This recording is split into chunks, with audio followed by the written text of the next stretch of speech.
到目前為止，消防處累計處理咗100個傷者，而當中入邊咧有40個傷者咧喺現場不幸證實死亡嘅。另外咧，亦都有45個傷者咧係界定為情況嚴重。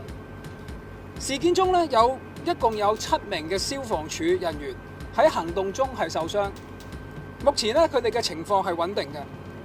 而另外有一位同事亦都係喺行動之中不幸咁樣殉職。